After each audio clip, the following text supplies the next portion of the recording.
The leaders are going to come. This 2nd Ezra 16 and more on down here.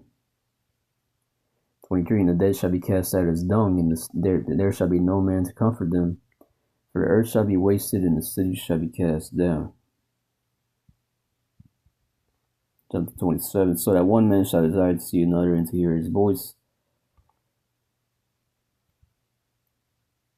And to hear his voice for of the city there shall be 10 left, and 2 of the few which shall hide themselves in the thick groves and the clefts of the rocks. Or as an orchard of olives, upon every tree there are left 3 or 4 olives, or as when a barnyard is gathered, there are left some clusters of them that diligently seek through the barnyard. Even so, in those days there shall be 3 or 4 left that search their houses with the sword. The sword, and the earth shall be laid waste, and the fewest thereof shall wax old, and her ways and all her paths shall grow full of thorns, because no man shall travel there true. The virgins shall mourn, having no bridegrooms. The women shall mourn, having no husbands. Their daughters shall mourn, having no helpers. In the wars, once again, in the wars, it's going to be the 3rd war.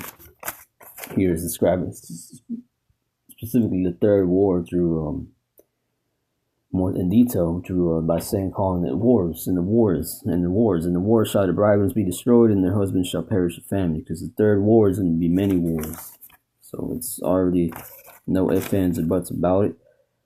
The China-Taiwan like there is confirmed. The Taiwan-Taiwan conflict is there to stay. The Russia-Ukraine conflict is there to stay. More than likely, sooner or later, NATO is going to get more involved.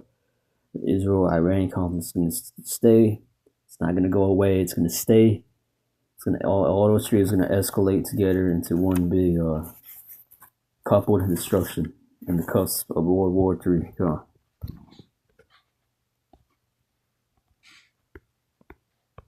Paper they're written on, frankly.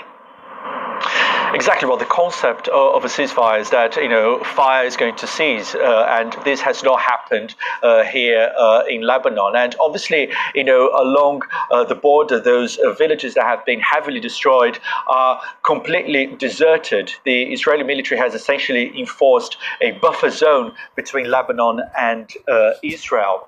Israel continues to occupy at least 5 locations in the south of the country, has justified this occupation as saying that these are measures needed to keep communities in northern Israel safe. And Hezbollah has been saying that it is fulfilling its obligations under the deal. Now, what is key here to understand, these different versions and claims and counterclaims is that there is a river that runs through southern Lebanon, the Litani River. So this river is about 30 kilometers from the border with Israel. Hezbollah says that the ceasefire deal only applies to this part of the country, and that essentially has the right to. Группировка войск «Север» сегодня завершила освобождение города Волчанск.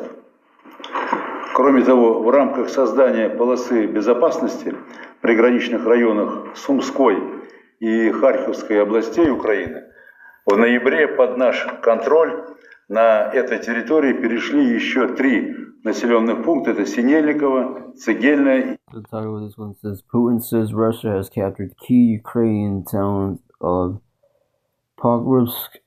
Kyiv's military denies report. Yes, it says Russian President Vladimir Putin has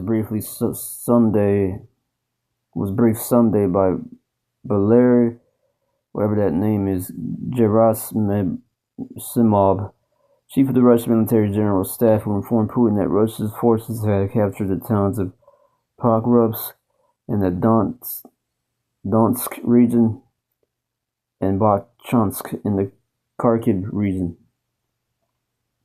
И Дворечанска. Войска группировки «Центр» освободили город Красноармейск и продолжают.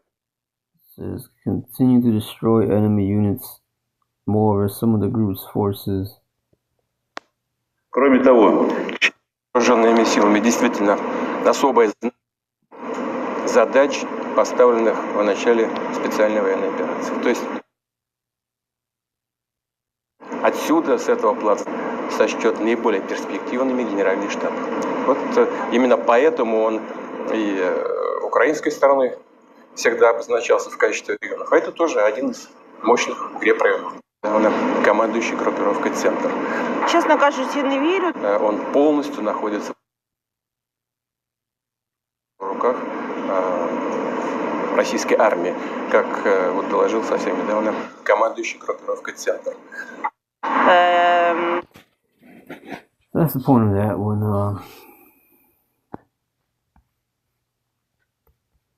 Yeah, that's going into Gog and Magog, Ezekiel 38, and then after this point has been made, hopefully this video will be edifying to the elect who want to keep up on the news. So what really wants to speak, the topic really isn't going into any edificational things, but it could be, it's more going into prophecy, which is one of the top spiritual gifts. So Lord's touch on edification, some things through spiritual edification, exhortation they can speak on. This prophecy really ain't edification or exhortation. It could be, but it's not the main edification or exhortation. But it's one of the fruits of the spirit. Correct me if I'm wrong there. That's open for discussion. I'm still pretty new to this learning. But it's Ezekiel 38, verse 1. And the word of the Lord came unto me, saying, Son of man, set thy face against Gog, the land of Magog, the chief prince of Meshach and Tubal. Meshach was the ancient way of saying Moscow. Tubal is the ancient way of saying Turkey. Back in this time, it's talking about Gog and Magog. When you look up Gog and Magog on Google, it shows you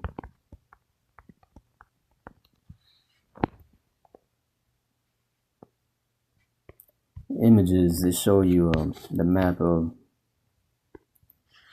Gog and Magog there near Israel, north of Israel, Meshach, Tubal, and there's no coincidence that's where Russia in the Cold War era and the Soviet era used to rule. That's Gog and Magog.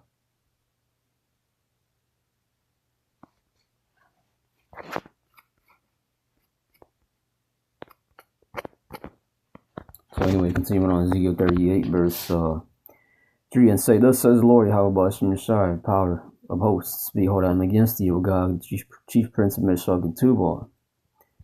And I will turn thee back and put hooks into thy jaws. That was going back into January 2022 when Russia stepped in Ukraine to invade. And I will bring thee forth in all thine army, horses and horsemen, and all of them clothed with all sorts of armor, even a great company with bucklers and shields, all of them handling swords, calling them modern day swords, their weapons, guns. Persia, Ethiopia, and Libya with them, all of them with shield and helmet. And you got the BRICS, some of the Persia's, some of those Ishmaelite nations, Ethiopia, Libya, some of those African nations are already joined up with Russia. All of them with shield and helmet, and soon they're going to just join up with Russia and militarily wise. Gomer and all his bands, the house of Torah, Marv, North Quarters, and all his bands, and many people with thee. Be thou prepared and prepared up for thyself, thou and all thy company. Right now they're preparing to. They're still preparing. This prophecy is still taking place. Where Gog is hooks in his jaws right now. It's still taking place. The bear. That's also called the bear in I think that's in Revelation. Yeah, chapters of Revelation mention the feet of a bear, head of a lion, or something like that. At the feet of the bear, there is Russia, going into Russia, because Russia is the modern day Medes and Persians.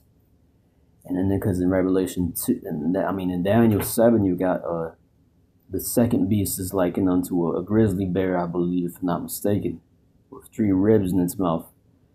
That was going into the ancient. That one's going into a Media and Persia, Medes and Persians. But modern day today is the Medes and Persians is Russia. Their arrows, their missiles. They're one of the nations with the largest stockpile and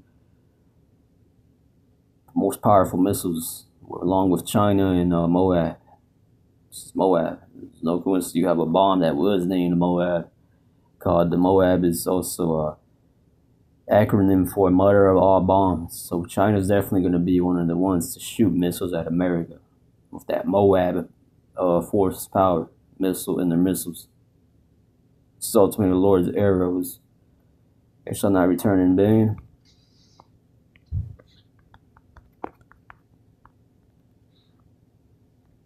When you go into the 300s, basically it mentions Xerxes and Leonidas, and they were their arrows. The Medes and Persians, the immortals, their arrows. When their sex, their army, it was shot the arrows. The archers would block the sun. This is Jeremiah 51 and 11. Make bright the arrows, gather the shields. 11. Make bright the arrows, gather the shields. The Lord has raised up the spirit of the kings of the Medes for his devices against Babylon to destroy it, because it is the vengeance of the Lord, Yahweh Shai, and the vengeance of his temple. Set up the standard upon the walls of Babylon, make the watch strong, set up the watchmen, prepare the ambushes. The Lord, Yahweh Shai, hath both devised and done that which he spoke against the inhabitants of Babylon.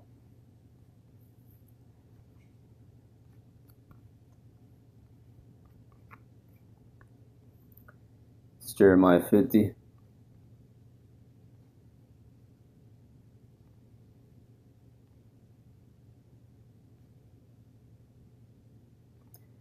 Put yourselves in array against Babylon round about, all ye that bend the bow, shoot at her, spare no arrows, for she hath sinned against the Lord.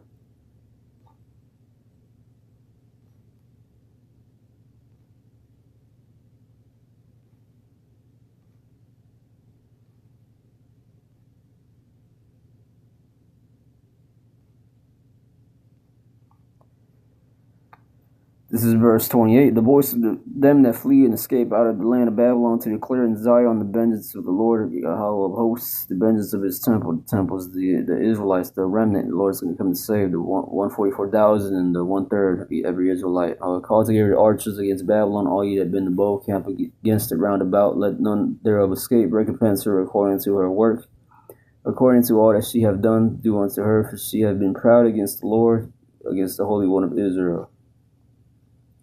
31. Behold, I am against thee, O most proud. That's America, the most proud nation, says the Lord of hosts. For that thy day is come, the time that I will visit thee.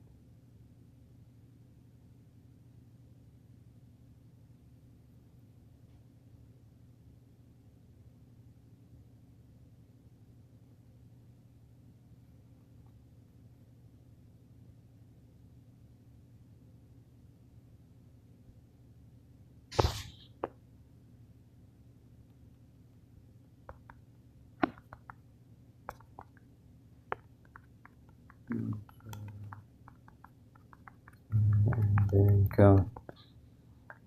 it's Jeremiah 50 and 9.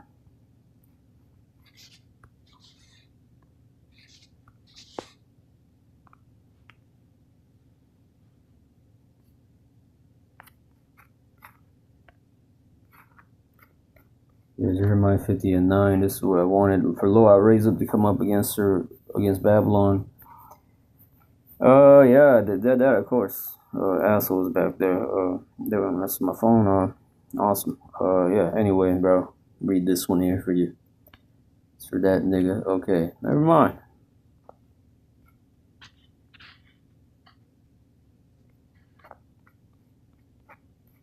Jeremiah 50 and 9. This is the one I wanted here. For lo, I raise and come against her. For lo, I will raise and cause to come up against Babylon and assembly of great nations. It's going to be Russia, Gog, once again, proceeding to Ezekiel 38th chapter from the north country. That's north of Israel. That's Russia, north of Israel. And they shall set themselves in array against her. From thence she shall be taken. Their arrows shall be as a mighty expert man, and none shall return in vain. Often and back in line with Ezekiel 38. 7. Be thou prepared and prepare for thyself, thou and all thy company that are assembled unto thee. Eventually NATO is going to join up with Russia. That's why it mentions all that company that are assembled unto thee, and be thou a guard unto them. Because Russia is a large nation, its military is a large army, military. It's got to have the biggest, the most powerful military to be a guard unto these nations. And this was prophesying basically in Ezekiel 38. So basically that's the point there. I was just getting a bit more verses here. After many days thou shalt be visited, in the latter years thou shalt come into the land that is brought back from the sword. That's going to be ultimately Israel, and us as a nation, and also being here in America. Because America is Yeah. Because we got fucked up here in America. So it's talking about America and us as a nation being brought back from the sword, that being that land, basically brought back from the sword. And it's gathered out of, and it's talking about America too, because America once fought against Russia. And it's gathered out of many people against the mountains of Israel, if I'm not mistaken. And it's gathered out of many people against the mountains of Israel. This is going to be Russia shooting his missiles over here at America, because some of the elect are still going to be here in America, which have been always waste. But it's brought forth, that's us, Israel, always waste, but it's brought forth out of the nations, and they shall dwell safely, every one of them. That's going into the elect being brought to the Middle East, because Russia's still going to fight Yahushua in the Middle East. In the Battle of Armageddon, also called as the Battle of Jehoshaphat. 9, thou shalt ascend and come like a storm. Thou shalt be like a cloud to cover the land, thou and all thy bands, and many people with it. And then on down, it's just going into Russia fighting again, coming up against the elect, the 144,000 Yahushua, defeating ultimately Russia, Gog, and all his bands. When you jump to 14, therefore, son of man, prophesy and say unto Gog, thus says the Lord Yahweh, Ba'ashem Yahushua, in that day when my people of Israel dwell safely, shalt thou not know it, and thou shalt come from that place out of the north parts, them stopping World War III, Yahushua coming in the middle of World War III, and then them stopping, fighting each other to go and get together to fight Yahushua, to get defeated in the Middle East, the Battle of Armageddon. Once again, so that's what this chapter is going into. I might just do a whole breakdown on it once again. But when you go into it, it goes all into it. Verse 1 to, I think it's safe to say verse 1 to, but it's open for discussion, but it's safe to say, I think in my opinion, Ezekiel 38 verse 1 to 7 is going into Russia's preparing for war against Babylon. Then verse 8 all the way down to the last verse, damn near, it's going into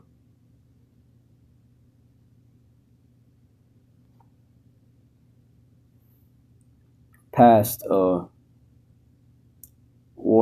III, America being destroyed already, or in the process of being destroyed and then being destroyed already, and then the elect fighting Russia and all the rest of his bands, all the company he's going to come with together with shields, helmets, Gomer and Gog and all their bands, Chief Prince of Meshach and Tubal, coming to fight against Yahushua and his elect, and then to get defeated. So it says in verse 23, thus will I magnify myself and sanctify myself, and I will be known in the eyes of many nations, and they shall know that I am the Lord. And that's how the Lord is going to magnify his name once again, by defeating Russia and the rest of the armies, all the armies of the world still going to be there, what's left of the U.S. Army, defeated by Yahushua and his elect. Where Yahushua just shoots one laser beam out his missile, because it is a large ship, large chariot, to defeat them, or the elect actually go down there and fight spiritual powers. It has yet to be seen, but we'll see. 22, and I will plead against him with pestilence and with blood, and I will rain upon him and upon his bands and upon many people that are with him, and overflowing rain and great hailstorms, fire and brimstone. That's describing spiritual powers there, where that's just from the missiles, or also the spiritual powers that the elect is going to have to fight, shoot through or throw missiles and laser beams that the armies will see. But with that, that's the point. That's the point. Shalom and ball here. Look into Ezekiel 38 yourself too if you're interested and haven't gone in depth into that. Shalom and the ball. Lord willing, this edifying. It's next time, Lord willing.